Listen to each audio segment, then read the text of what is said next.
नमस्कार, देशोन्नतीच्या सुपर 30 मध्ये मी साक्षी आपलं स्वागत करते।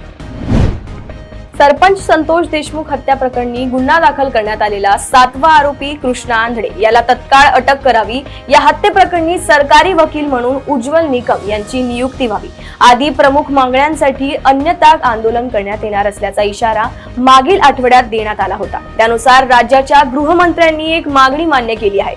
संतोष देशमुख हत्या प्रकरणात उज्ज्वल निकम यांची सरकारी वकील म्हणून नियुक्ती करण्यात आली आहे। मुंबईतील अत्यंत गजबजलेले ठिकाण असलेल्या मुलुंडमध्ये एक अत्यंत धक्कादायक घटना घडली आहे। आपला संसार मोडण्यात सासूचा कारणीभूत असल्याचा राग मनात ठेवून जावयाने सासूला पेटवून दिल्याची धक्कादायक घटना घडली आहे। आधी सासूला पेटवून दिले, त्यानंतर त्यानेही आत्महत्या केल्याने खळबळ उडाली आहे। पोलिसांनी या प्रकरणी गुन्हा दाखल केला असून अधिक तपास सुरू आहे। कालिकत येथील नॅशनल इन्स्टिट्यूट ऑफ टेक्नॉलॉजीच्या डीन पदी प्राध्यापक डॉक्टर ए शैजा यांची नियुक्ती वादाच्या भोवऱ्यात सापडली आहे। याचे कारण म्हणजे गेल्या वर्षी शैजा यांनी महात्मा गांधी यांच्या पुण्यतिथी निमित्त नथुराम गोडसे याचे कौतुक केल्याचा प्रकार समोर आला होता। आता त्यांची संस्थेच्या डीन पदी नियुक्ती करण्यात आल्यानंतर संस्थेच्या आवारात वाद निर्माण झाला आहे। तस्करांनी दुबई ट्रिपसाठी निघालेल्या 3 विद्यार्थ्यांचा वापर करून ट्रॉली बॅग मध्ये लपवून ठेवलेले सुमारे 3.5 कोटी रुपयांचे परकीय चलन पुणे विमानतळाच्या सीमा शुल्क विभागाने जप्त केले।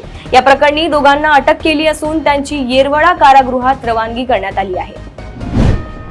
महाराष्ट्र राज्य साहित्य आणि संस्कृती मंडळाने आतापर्यंत 697 ग्रंथ प्रकाशित केले आहेत। मंडळ वर्षभरात छपाई करून तयार केलेली पुस्तके दरवर्षी 27 फेब्रुवारी रोजी मराठा भाषा गौरव दिनी प्रकाशित करते। ही मंडळाची अनेक वर्षांची परंपरा आहे। या परंपरेनुसार यंदा नव्या 51 पुस्तकांचे प्रकाशन मराठी भाषा गौरव दिनी 27 फेब्रुवारी 2025 रोजी गेटवे ऑफ इंडिया येथे होणार आहे। महाशिवरात्रीचा उत्सव आज संपूर्ण देशभरात मोठ्या उत्साहाने साजरा होत आहे। सर्वत्र भक्तिमय वातावरण निर्माण झाले आहे। मात्र अशा वेळीच गुजरातच्या सुरत मध्ये एका मंदिरातून प्राचीन शिवलिंगाची चोरी झाल्याची माहिती समोर आली आहे। या बातमीने परिसरात खळबळ उडाली आहे।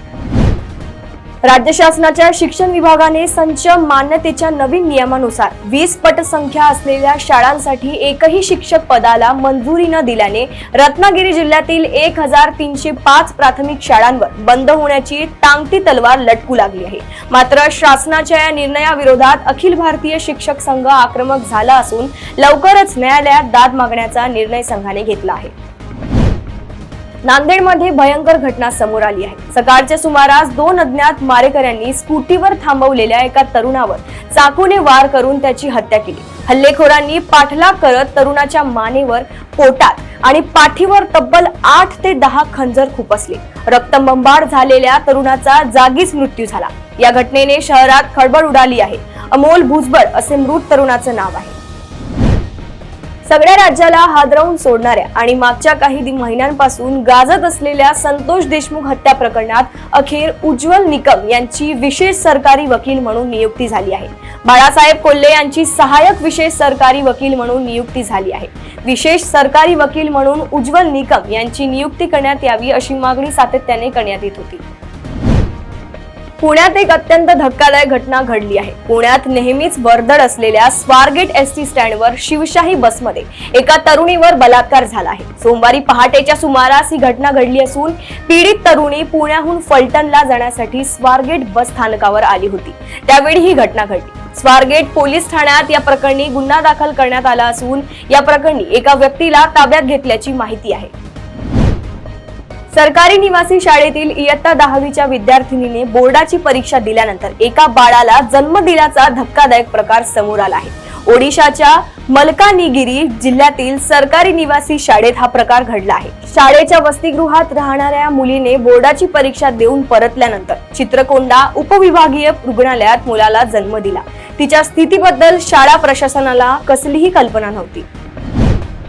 आंतरविद्यापीठ स्पर्धेत खेळाडूने खेळता खेळता अखेरचा श्वास घेतला। आंतरविद्यापीठ वुशू चॅम्पियनशिप सुरू असताना खेळाडू मोहित शर्माचा हृदयविकाराच्या झटक्याने मृत्यू झाला। मोहित शर्मा 21 वर्षाचा होता आणि 85 किलो वजनी गटातून खेळत होता। पंजाबच्या पठाणकोट येथील आंतरराष्ट्रीय सीमेवर सीमा सुरक्षा दलाच्या जवानांनी एका पाकिस्तानी घुसखोराला ठार मारले आहे.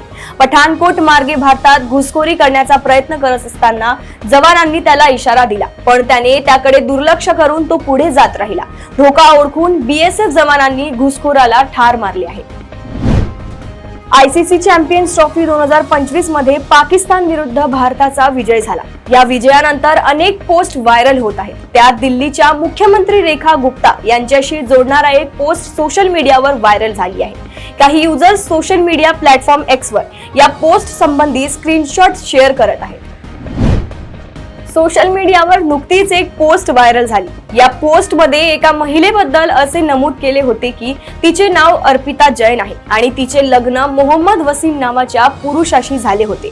महिलेला लव्ह जिहादची बळी म्हणत अर्पिताचे फोटो फेसबुकवर अपलोड करायची असा दावा केला जात आहे. याचा राग येऊन तिचा पती वसीमने तिला जिवंत जाळण्याचा प्रयत्न केला. सजग टीमने या दाव्याची चौकशी केली आणि त्यांना आढळले की ही घटना 5 वर्षापूर्वीची आहे, जी सध्या सोशल मीडियावर शेअर केली जात आहे. हवाई वाहतुकीसाठी प्रसिद्ध असलेल्या एअर इंडिया कंपनीवर भाजप नेत्याने ताशेरे ओढले आहेत. भाजपचे राष्ट्रीय प्रवक्ते जयवीर शेरगिल यांनी एअर इंडियातील सेवेबाबत नाराजी व्यक्त केली आहे. त्यांचा अलीकडील अनुभव त्यांनी एक्सद्वारे पोस्ट केला असून सर्वात वाईट एअरलाईनसाठी एअर इंडियाला ऑस्कर पुरस्कार द्यावा अशी टीकाही त्यांनी केली.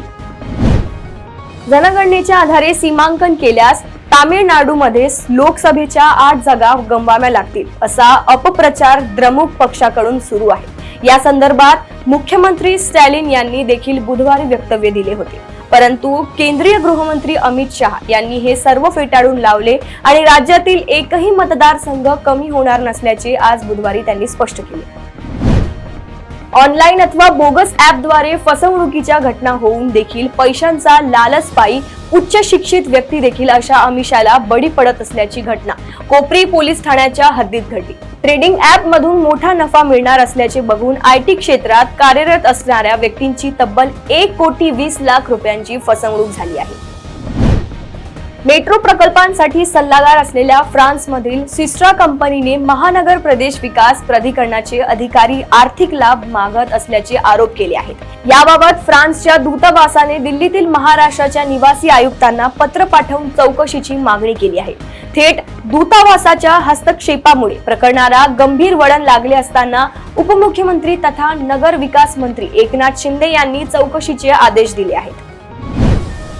महाराष्ट्राची कुलस्वामिनी तथा शक्ती देवता श्री तुळजाभवानी मातेच्या चरणी ठाणे येथील एका दानशूर भक्ताने 540 ग्रॅम वजनाचा सोन्याचा मुकुट अर्पण केला.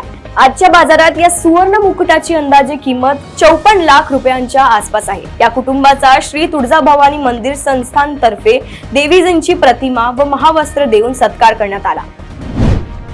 सुदानमध्ये एका लष्करी विमानाचा अपघात झाला आहे. या घटनेत लष्करी अधिकारी आणि नागरिकांचा मृत्यू झाला असल्याची माहिती सुदानी सैन्याने दिली. या घटनेत 10 जणांचा मृत्यू झाला आहे. याबाबत सुदानी सैन्याने एक निवेदन जारी केले आहे. इंडोनेशियात आज पहाटे मोठ्या भूकंपाचे धक्के बसले आहेत. इंडोनेशियातील उत्तर सुलावेसी प्रांताच्या किनाऱ्यावर 6.1 तीव्रतेचा भूकंप झाला.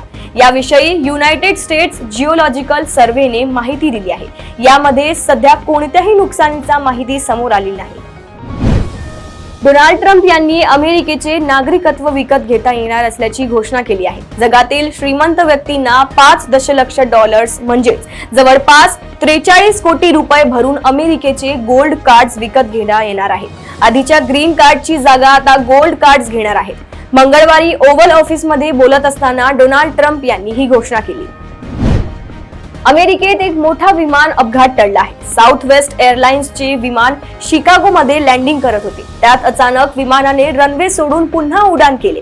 मंगळवारी सकाळी शिकागोचे मिडवे विमानतळावर पायलटला आपली लँडिंग थांबवावी लागली, कारण रनवेवर एक विमान होता.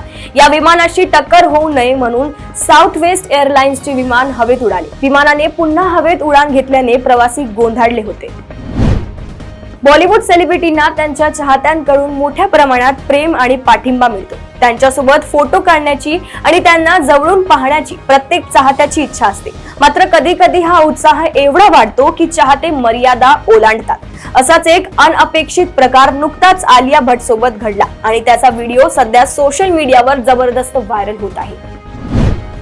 बॉलिवूडचा किंग खान शाहरुख आपला आलिशान बंगला मन्नत रिकामी करणार आहे। तो काही महिने वांद्र्यातच एका भाड्याच्या घरात कुटुंबासोबत राहणार असल्याची बातमी समोर आली आहे। काही दिवसांपूर्वी शाहरुखने पाली हिलमध्ये जॅकी भगनानी आणि त्याची बहीण दीपशिखा यांच्याकडून 2 लक्झरी डुप्लेक्स अपार्टमेंट भाड्याने घेतले होते। महाशिवरात्री निमित्त त्र्यंबकेश्वर देवस्थान ट्रस्टने आयोजित केलेल्या महाशिवरात्र उत्सवात अभिनेत्री प्राजक्ता माडी तिची कला सादर करणार नाही। प्राजक्ताचा शिवार्पण मस्तू हा नृत्याचा कार्यक्रम आयोजित केला होता, मात्र या कार्यक्रमाला माजी विश्वासांनी विरोध केला होता। यावर तिनं स्पष्टीकरणही दिलं होतं। यानंतर सर्व कार्यक्रम नियोजनानुसारच होणार असल्याचंही ट्रस्ट कडून सांगण्यात आलं होतं। आता स्वतः प्राजक्ता माडीनं हा कार्यक्रम न करण्याचा निर्णय घेतला आहे। माध्यमिक व उच्च माध्यमिक शिक्षण मंडळातर्फे देण्यात येणाऱ्या सवलतीच्या गुणांसाठीचे प्रस्ताव आता ऑनलाईन सादर करावे लागणार आहे। शिक्षण मंडळातर्फे 10वी 12वीतील कला, चित्रकला, क्रीडा, SCC, स्काउट गाईड मधील विद्यार्थ्यांना सवलतीचे गुण दिले जातात। त्यासाठी प्रस्तावाची प्रक्रिया 15 एप्रिल पर्यंत सादर करण्याचे निर्देश मंडळाने दिले आहेत। पुणे येथील प्रख्यात बजाज ऑटो लिमिटेड या उद्योग समूहाने उद्योग व शैक्षणिक क्षेत्रातील दरी भरून काढणारा बेस्ट उपक्रम पुरस्कृत केला आहे। बेस्ट म्हणजे बजाज इंजिनिअरिंग स्किल्स ट्रेनिंग आहे। अभियांत्रिकी विद्यार्थ्यांना विकसित होत चाललेल्या उत्पादन तंत्रज्ञान क्षेत्रात आधुनिक कौशल्यासह सुसज्ज करण्याचा हेतू या प्रशिक्षण केंद्राचा आहे। सध्या सोशल मीडियावर एक व्हिडिओ व्हायरल होत आहे, ज्यामध्ये सुरक्षा कर्मचारी एका प्रेक्षकाला स्टेडियम मधून बाहेर काढताना दिसत आहे। असे म्हटले जात आहे की हा प्रेक्षक भारतीय ध्वज घेऊन स्टेडियम मध्ये पोहोचला होता। ही घटना लाहोर मधील गदाफी स्टेडियम मध्ये ऑस्ट्रेलिया आणि इंग्लंड यांच्यातील सामन्यादरम्यान घडल्याचे सांगितले जात आहे।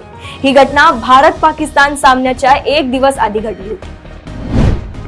अशाच बातम्या जाणून घेण्यासाठी बघत रहा देशनंदी। नमस्कार।